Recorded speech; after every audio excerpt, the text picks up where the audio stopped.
السلام علیکم ناظرین کرام، نئی ویڈیو میں آپ کو خوش آمدید کہتے ہیں۔ اس وقت پاکستان کی سیاست میں جو کچھ ہو رہا ہے وہ آپ کے سامنے ہے۔ ایک خوبصورت تبصرہ شروع میں آپ کو سنانا چاہوں گا، جس میں کہا گیا کہ حلقوں کے اندر جو پولنگ سٹیشنز تھے وہاں تو مسلم لیگ نون نہیں جیت سکی اور پاکستان تحریک انصاف جیتی، کیونکہ وہ عوام کا فیصلہ تھا۔ عوام کے فیصلے کے بعد پھر ایک الیکشن آر او آفیسز کے اندر ہوا تو حلقوں میں تحریک انصاف جیتی، جبکہ آر او آفیسز کے بند کمروں میں مسلم لیگ نون جیت گئی۔ اب اس پر آج ایک بہترین مضمون آیا ہے۔ وہ لوگ جو آپ کو بتا رہے تھے کہ آئندہ کیا ہوگا، تحریک انصاف کو مارجن نہیں دیا جائے گا، عمران خان کو عبرت کا نشان بنا دیا جائے گا، ختم شد کی باتیں ہو رہی تھی، اور بتا رہے تھے کہ جے آئی ٹی میں یہ تلاش کر لیا ہے، ادارے یہ کہہ رہے ہیں۔ انصار عباسی جیسے لوگ ان کے ترجمان تھے۔ آج ذرا دیکھیں انہوں نے کیا لائن لکھی ہے۔ انصار عباسی کی مضمون کا آج کا ٹائٹل ہے پی ٹی آئی ووٹرز کا انتقام۔ عمران خان نے کہا تھا کہ ظلم کا بدلہ ووٹ سے۔ اب آپ دیکھ لیجئے خیبر پختونخوا میں کیا ہوا، پھر پنجاب کو دیکھ لیں، پنجاب کے لوگوں نے کیا کیا۔ شکوہ تھا کہ پنجاب میں جلسے نہیں ہو رہے، پنجاب میں ریلیاں نہیں ہو رہی، پنجاب میں کمپین نہیں ہو رہی۔ دیکھیں کے پی کے والے نکل رہے ہیں، پنجاب والے نکل کیوں نہیں رہے؟ اب آپ کو پتا چلا کہ پنجاب والے کیسے نکلے، پنجاب والوں نے کیا کیا۔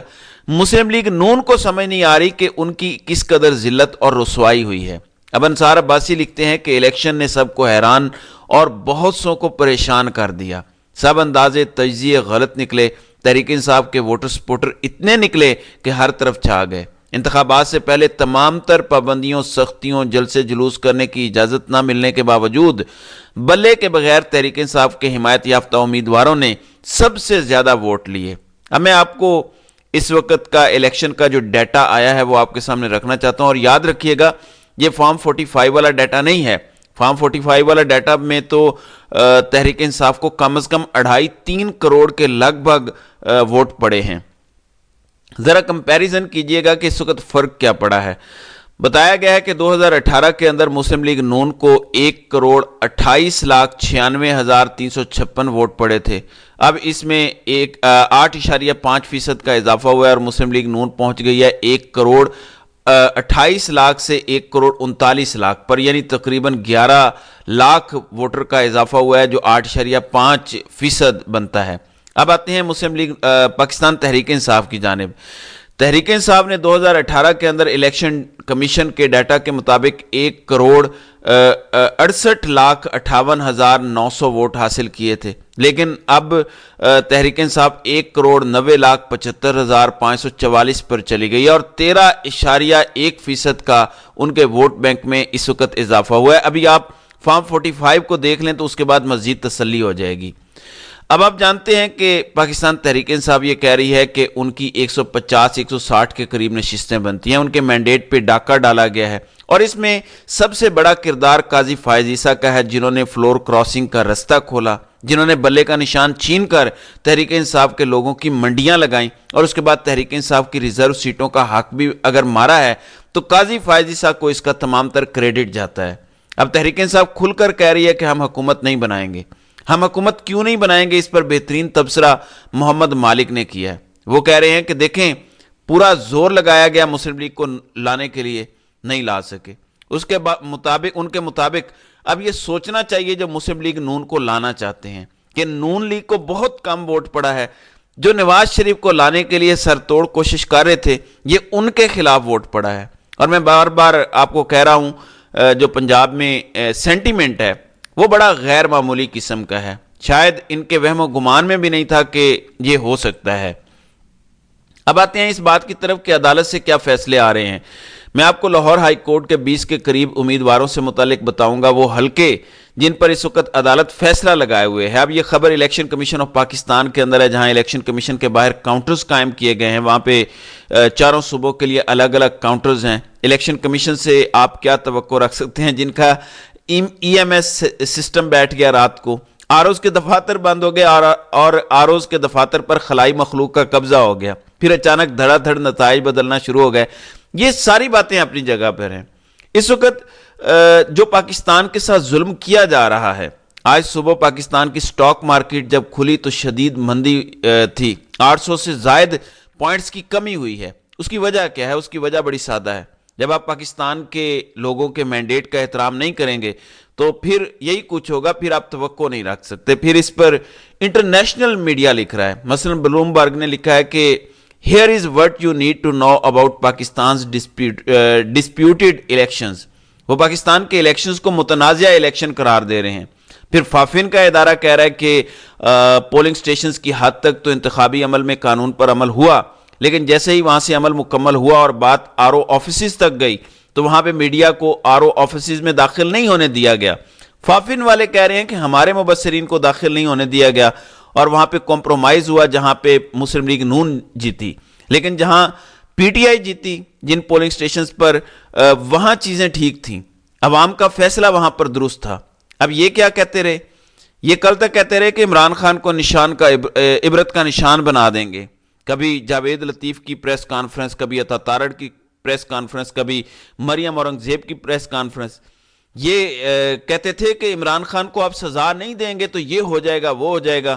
ادھر جاوید لطیف خود ہار گیا، پھر رانا ثناءاللہ خود ہار گیا، وہ بڑی بڑی بڑکیں مارنے والوں کو عوام نے بتایا کہ یہ نہیں چلے گا۔ اب وہی رانا ثناءاللہ رونا دھونا کر رہے ہیں اور کہتے ہیں کہ نون لیگ کو ایک تو پنجاب میں مہنگائی نے مروایا، دوسرا عمران خان کو ایک ساتھ دھڑا دھڑ جو سزائیں سنائی گئیں اس پر ہمدردی کی وجہ سے بڑا نقصان ہوا۔ حالانکہ یہ تو آپ ہی کا مطالبہ تھا، آپ ہی تو کہہ رہے تھے کہ عمران خان کو سزائیں دو، ترازو کے پلڑے برابر کرو گے تو ہی الیکشن ہوں گے۔ ہاں میں یہ بات مانتا ہوں کہ اس وقت سب سے بڑی اسٹیبلشمنٹ ملک کی شریف خاندان ہے۔ آخر ان کے پاس کون سی ایسی گیدڑ سنگھی ہے کہ پورا سسٹم ان کے سامنے تگنی کا ناچ رہا ہے؟ اور یہی بیرسٹر گوہر کہہ رہے تھے کہ سوچنا چاہیے، جس پارٹی کو اس قوم نے مسترد کیا آپ اس کو قوم پر مسلط کرنا چاہتے ہیں۔ کیوں مسلط کرنا چاہتے ہیں؟ کیا کمزوری ہے آپ کی ان کے پاس؟ کیا ان کے پاس ایسا ہے جس کی بنیاد پر آپ لیٹے ہوئے ہیں؟ یہ دیکھنے والی بات ہے۔ پھر اس وقت عدالتوں میں کیسز لگے ہوئے ہیں، Peshawar high court, Lahore high court کے اندر، وہاں پہ الیکشن کمیشن کے وکیل اور اعظم نذیر تارڑ ایک پیج پر ہیں۔ اخلاق باجوہ کے ساتھ تلخ کلامی ہوئی، وہاں پہ کہا گیا کہ آپ کو تو بلایا ہی نہیں گیا، کسی نے آپ کو کہا نہیں، تو اعظم نذیر تارڑ وہاں پہ کیوں آیا ہے؟ تو 20 کے قریب درخواستیں ہیں۔ این اے 117 جہاں پہ علیم خان جیتے، این اے 11 نائٹ جہاں پہ مریم نواز جیتی، پھر ریحانہ ڈار والا حلقہ ہے اور اسی قسم کے دیگر حلقے ہیں، وہاں پہ اس وقت عدالتوں نے فیصلے محفوظ کرنا شروع کر دیے ہیں، جبکہ سلمان اکرم راجہ کے کیس پر سماعت دوبارہ ہوگی اور عدالت نے الیکشن کمیشن سے زیر التوا درخواستوں پر فوری طور پر رپورٹ طلب کر لی ہے۔ اس وقت این اے 117 اور 119 پر فیصلہ محفوظ ہے، ریحانہ ڈار کے حلقے کا بھی فیصلہ محفوظ ہو چکا ہے، لاہور کے مجموعی طور پر 16 حلقے ہیں جن پر یہ سب ہو رہا ہے۔ در حقیقت یہ سب ٹرک کی بتی کے پیچھے لگایا جائے گا اور ان کیسز کو لٹکایا جائے گا۔ کیسے؟ پہلے آپ کہیں گے کہ قابل سماعت ہے کہ نہیں، پھر کہیں گے کہ آپ جائیں پہلے election commission R O offices کے پاس، پھر آپ وہاں سے آئیں ہائی کورٹ میں، پھر آپ جائیں الیکشن ٹریبیونل میں، تو یہ سارے کا سارا تماشا لگے گا۔ اس کی وجہ کیا ہے؟ اس ملک کے جو سب سے بڑے سیاست کے بازیگر ہیں، جو کہتے ہیں کہ ہم نیوٹرل ہیں، جو کہتے ہیں کہ ہم نے سیاست میں مداخلت پچھلے سال سے چھوڑی ہے، لیکن اس ملک کے سب سے بڑے سیاستدان وہی ہیں اور اس ملک کی سیاست بھی وہی چلاتے ہیں۔ ان کا تمام تر تکیہ، ان کا تمام تر سہارا یہی عدالتیں ہیں۔ ان کی راجنیتی اس ملک کے اندر انہی عدالتوں کے بل بوتے پر چل رہی ہے اور یہ عدالتیں ہمیشہ ان کے ساتھ کھڑی ہوتی ہیں اور یہ عدالتیں ہمیشہ ان کی مرضی کے فیصلے دیتی ہیں۔ اور یہ میں نہیں کہہ رہا، بہت سے دیگر مبصرین کہہ رہے ہیں۔ اب یہ کیا کریں گے؟ فیصل واڈا نے رات ٹی وی پر بیٹھ کر بتا دیا کہ 5-6 سیٹیں یہ فیس سیونگ کے لیے پاکستان تحریک انصاف کو واپس کریں گے، جبکہ باقی آر او کے جاری کردہ فارم 45 پر آپ چھولے کھائیں گے۔ فیصل واڈا نے پہلے بھی بات کی تھی، کیا بلے کا نشان چھین نہیں لیا گیا؟ فیصل واڈا نے کہا تھا کہ ان کی سیٹیں 80 سے کم ہوں گی، ایگزیکٹ نمبر آپ دیکھ لیں، ان کی مسلم لیگ نون کی 80 سے کم سیٹیں ہیں۔ ابھی عدالتوں میں فیصلے محفوظ ہوئے ہیں اور وہ کہہ رہے ہیں کہ 4, 5 یا 6 سیٹیں فیس سیونگ کے لیے یہ دیں گے، لیکن عدالتیں کوئی بڑا فیصلہ نہیں لے سکیں گی۔ اس کا مطلب یہ ہے کہ ہمارے فیصلے ہماری عدالتوں میں نہیں ہوتے، کہیں اور ہوتے ہیں۔ پھر ایک اور بھی فیصل واڈا نے کہا، اس نے کہا کہ زرداری وزارت عظمیٰ تو نہیں لیں گے، لیکن وزارت عظمیٰ چھوڑ کے مسلم لیگ نون میں سے بہت کچھ نچوڑ لیں گے اور یہ مسلم لیگ نون کا اقتدار آخری اقتدار ثابت ہوگا، اور لگتا بھی اس وقت یہی ہے۔ اب آتے ہیں وسیم قادر کی طرف۔ وسیم قادر نے تحریک انصاف کے نام پر ووٹ لیا اور بیان بھی جاری کیا کہ میں اللہ کو حاضر ناظر جانتے ہوئے، یعنی حلف دیا، کیا کسی مسلمان کے لیے اس سے بڑھ کر کوئی بات ہو سکتی ہے؟ سیاست بھاڑ میں جائے، ہر چیز بھاڑ میں جائے۔ کل وہ نواز شریف سے ملے اور کہا کہ اب میں اپنے گھر واپس آ گیا ہوں۔ اب تحریک انصاف کہہ رہی ہے کہ ایسے کرداروں کا محاسبہ ہونا چاہیے، عوامی محاسبہ ہونا چاہیے۔ یہ کیسے ہو سکتا ہے کہ آپ ووٹ کسی اور پارٹی کے نام پر لیں اور شامل کسی اور پارٹی میں ہو جائیں؟ یہ عوام کو چپیڑ مارنے کے مترادف ہے کہ تم بھیڑ بکریاں ہو، تم ہمیں ووٹ دو، ہم تمہیں بے وقوف بنا لیں گے، ہم بیچ دیں گے، تمہاری اوقات یہ ہے۔ میرے خیال سے یہ سلسلہ رکنا چاہیے اور اس جیسے کرداروں کو چیلنج کیا جانا چاہیے۔ اب ان کے گھر کا رات کو پاکستان کے لوگوں نے گھیراؤ کیا، یہ ایک عوامی تحریک ہے اور یہ ہوگا۔ اگر آپ لوگوں کو دھوکہ دیں گے، ان سے ووٹ لے کے ضمیر آگے بیچیں گے، ضمیر کا سودا کریں گے، تو یہ نہیں چلے گا۔ رات کو لوگوں نے ان کے گھر کے باہر نعرے بازی کی اور انہیں لوٹا لوٹا کہا۔ آپ تحریک انصاف کا مینڈیٹ لے کے آئے ہیں تو آپ کیسے مسلم لیگ نون کی گود میں چھلانگ مار کے بیٹھ سکتے ہیں؟ یہ نہیں ہو سکتا۔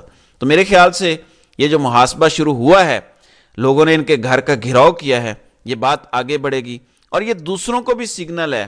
وہ جو کہہ رہے ہیں کہ ہمارے ساتھ اتنے رابطے میں ہیں، یہ ان کے لیے بھی پیغام ہے کہ پاکستان کے لوگوں کے ساتھ یہ مذاق بند کریں۔ تو ناظرین کرام، آپ کی اس ویڈیو کے حوالے سے کیا رائے ہے؟ آپ اپنی رائے کا اظہار کامنٹ سیکشن میں ضرور کیجیے گا۔